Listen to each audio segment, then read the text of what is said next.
आप सभी को भाई दूज की हार्दिक शुभकामनाएं। भाई दूज का त्यौहार भाई बहन के प्यार और उनके रिश्ते को मजबूत बनाने के लिए मनाया जाता है। ये दीपावली के तीसरे दिन आता है। दूसरे दिन गोवर्धन पूजा की जाती है और तीसरे दिन भाई दूज का त्यौहार मनाया जाता है। भाई दूज को यम द्वितीया भी कहते हैं। इस दिन सारी बहनें अपने भाइयों की लंबी उम्र और खुशहाल जीवन और अच्छे स्वास्थ्य की कामना करती हैं। मान्यता है कि भाई दूज के दिन ही यमराज अपनी बहन यमुना जी के घर गए थे। तब वे बहुत ही खुश हुई थी और अपने भैया को तिलक किया था। तभी से भाई दूज पर हर बहन अपने भाई को तिलक करती है। अब की बार भाई दूज का त्यौहार 3 नवंबर रविवार को मनाया जाएगा। तो इस दिन सारी बहनें शुभ मुहूर्त में अपने भाइयों को तिलक करें और रक्षा सूत्र बांधें। फिर उनके मंगल जीवन की कामना करते हुए उन्हें भोजन करवाएं। भोजन में सबसे पहले मीठी चीज़ खाने के लिए देनी चाहिए। जब भी अपने भाई को टीका लगाएं तो इस तरह बोलना चाहिए कि गंगा पूजे यमुना को, यमी पूजे यमराज को, सुभद्रा पूजे कृष्ण को, गंगा यमुना नीर बहे, मेरे भाई आप खूब तरक्की करें। भाई दूज को भैया दूज, भाऊ दूज, भाई दूज, भातर द्वितीया और यम द्वितीया के नाम से भी जाना जाता है। इस दिन सारी बहनें यमराज की पूजा करती हैं और अपने भाइयों की लंबी उम्र के लिए कामना करती है। तो आइए अब अपने सुनते हैं भाई दूज की पौराणिक कथा। एक बुढ़िया माई थी, उसके 7 बेटे और एक बेटी थी। बेटी की शादी हो चुकी थी।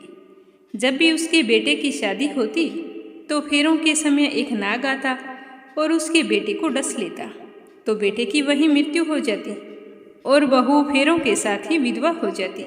इस तरह बुढ़िया के 6 बेटों की मृत्यु हो गई। तो बुढ़िया माई बहुत ही दुखी होती, रो रो के बेचारी अंधी हो गई थी। अब बुढ़िया माई के एक ही बेटा बचा था, तो उसने सोचा कि इसकी शादी नहीं करूँगी। शादी करते ही बहू का सुख तो मिलेगा नहीं और एक बेटा है उसी से हाथ धो लूँगी। पता नहीं मैंने पिछले जन्म में कौन से बुरे कर्म किए थे जिनकी सजा मुझे इस जन्म में मिल रही है। इस तरह समय बीतता गया।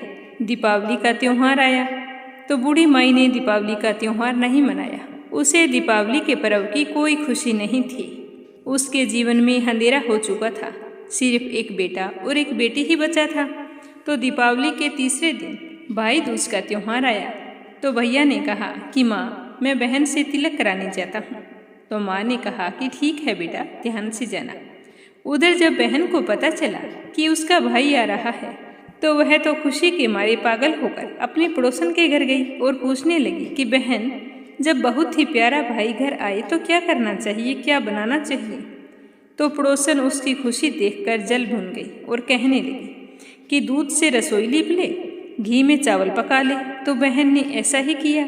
और उधर जब भाई अपनी बहन के घर जा रहा था तो उसे रास्ते में सांप मिला। सांप उसे डसने को हुआ तो भाई कहने लगा कि सांप, मुझे तुम क्यों डस रहे हो। तो सांप कहने लगा कि मैं तुम्हारा काल हूँ और मुझे तुम्हें डसना है। तो भाई कहने लगा कि मेरी बहन मेरा इंतजार कर रही है, जब मैं तिलक करवा के लौटूंगा तब तुम मुझे डस लेना। तो सांप ने कहा कि भला आज तक कोई ऐसा है जो अपनी मौत के लिए लौट कर आया है जो तुम लौट कर आओगे। मैं तुम्हारी बात पर यकीन नहीं कर सकता। तो भाई कहने लगा कि अगर तुझे यकीन नहीं है तो तू मेरे झूले में बैठ जा, जब मैं अपनी बहन के तिलक करवा लूँ तब तू मुझे डस लेना। तो सांप ने ऐसा ही किया, उसके थैले में घुसकर बैठ गया। भाई अपने बहन के घर पहुंचा।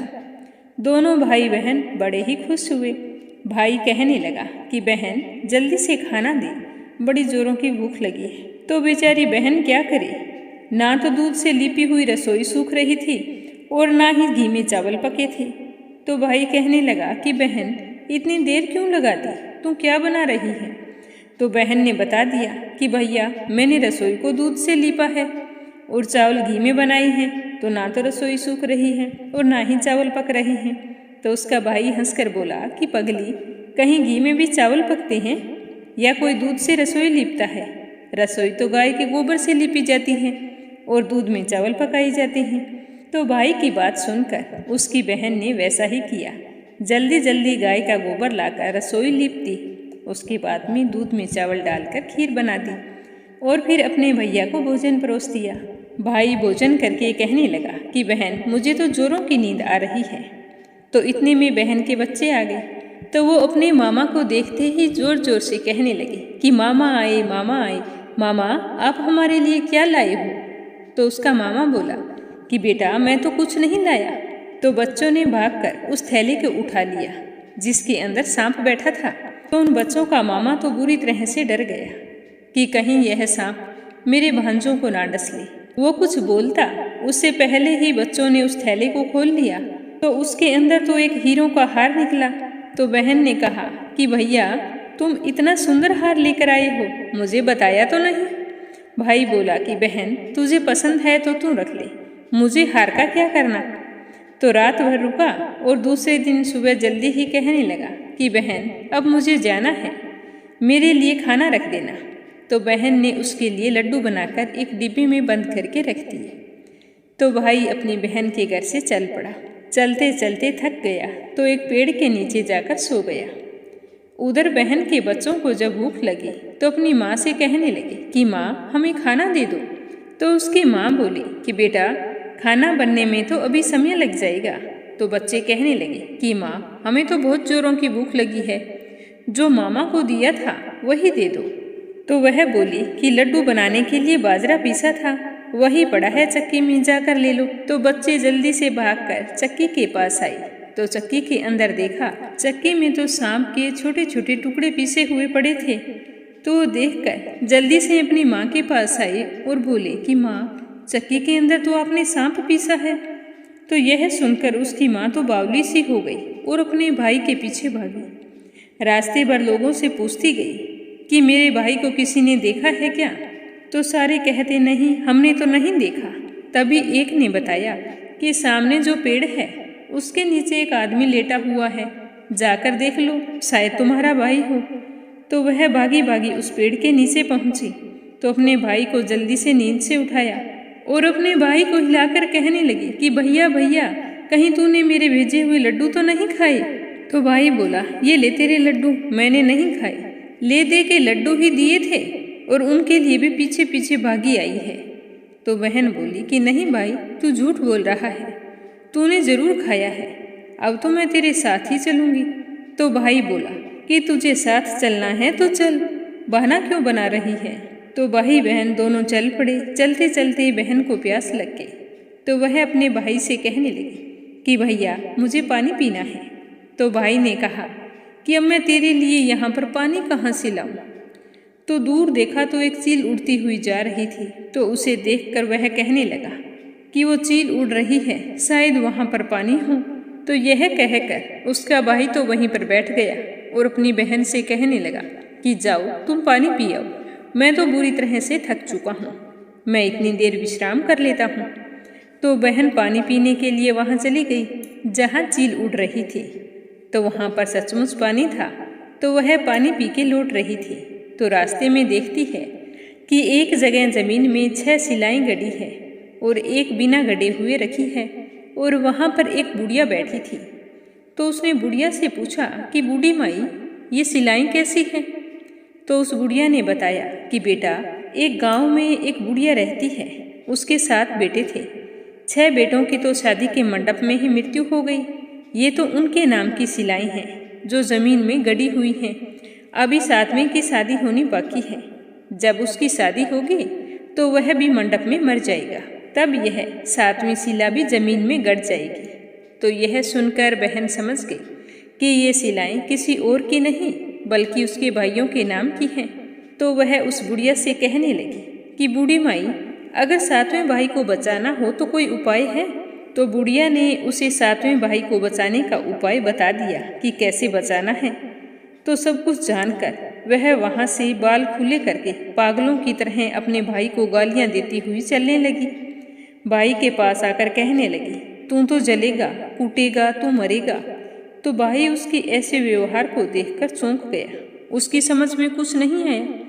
इस तरह दोनों भाई बहन माँ के घर पहुँच गए।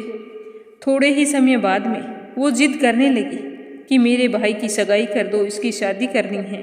तो उसकी माँ कहने लगी कि बेटा तेरे 6 भाइयों की मृत्यु हो चुकी है और मुझे डर है कि कहीं 7वें को भी वही हाल ना हो जाए, फिर मैं किसके सहारे जीऊँगी।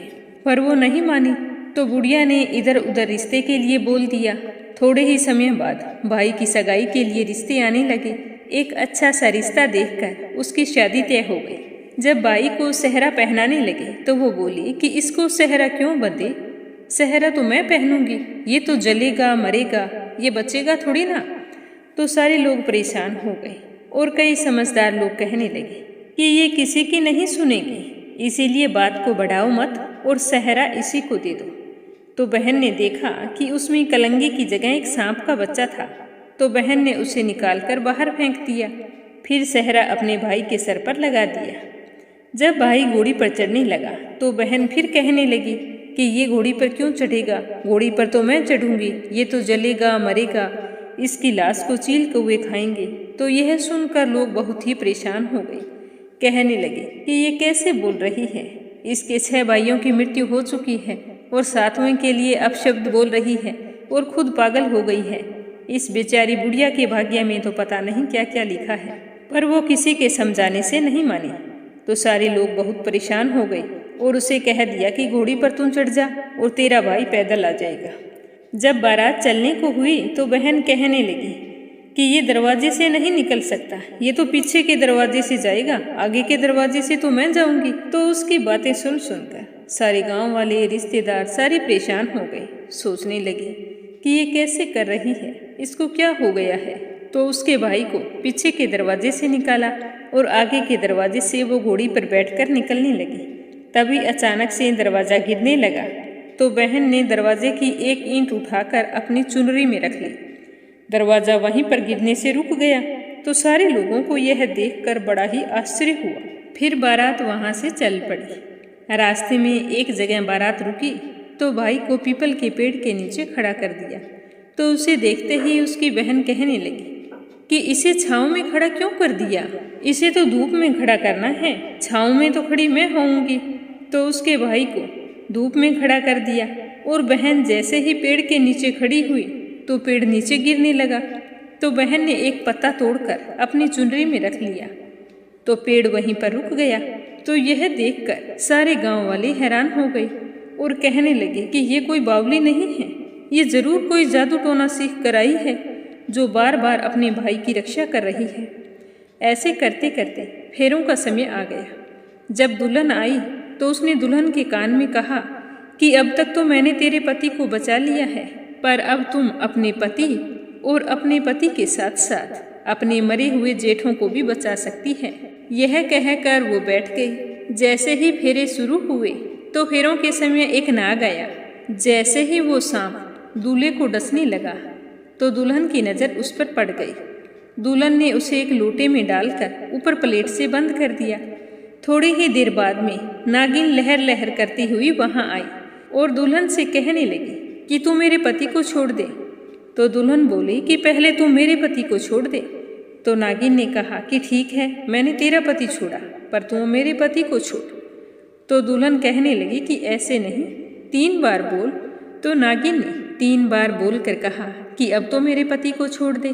तो नागिन की बात सुनकर दुल्हन कहने लगी कि एक मेरे पति से क्या होगा, हंसने बोलने के लिए जेठ भी तो होना चाहिए, एक जेठ को भी छोड़। तो नागिन ने जेठ के प्राण छोड़ दिए। तो दुल्हन ने कहा कि एक जेठ से लड़ाई हो गई तो मैं कौन सी जेठ जेठानी के साथ बातें करूंगी, एक जेठ को और छोड़। तो उसने दूसरे जेठ को छोड़ दिया। तो वह कहने लगी कि एक जेठ तो परदेश चला जाएगा, इसके लिए एक जेठ को और छोड़ दे। तो नागिन ने उसे छोड़ने का वचन भी दे दिया। इस तरह एक एक करके दुल्हन ने चतुराई से अपने 6 जेठों को जीवित करा लिया। उधर बुढ़िया का रो रो कर बुरा हाल था कि क्या पता मेरा 7वां बेटा जिंदा वापिस आएगा या फिर अपने भाइयों की तरह मृत्यु को प्राप्त हो जाएगा। तभी गांव वाले जोर जोर से चिल्लाते हुए कहने लगे कि बुढ़िया माई, आज तो चमत्कार हो गया है, आपके 7 बेटे और 7 बहुएं आ रही हैं। तो बुढ़िया कहने लगी कि हे भगवान, गांव वालों की बात अगर सच्ची हो तो मेरी आंखों की रोशनी वापिस आ जाए और मेरे सीने से दूध की धार बह निकली। तो भगवान के चमत्कार से ऐसा ही हुआ।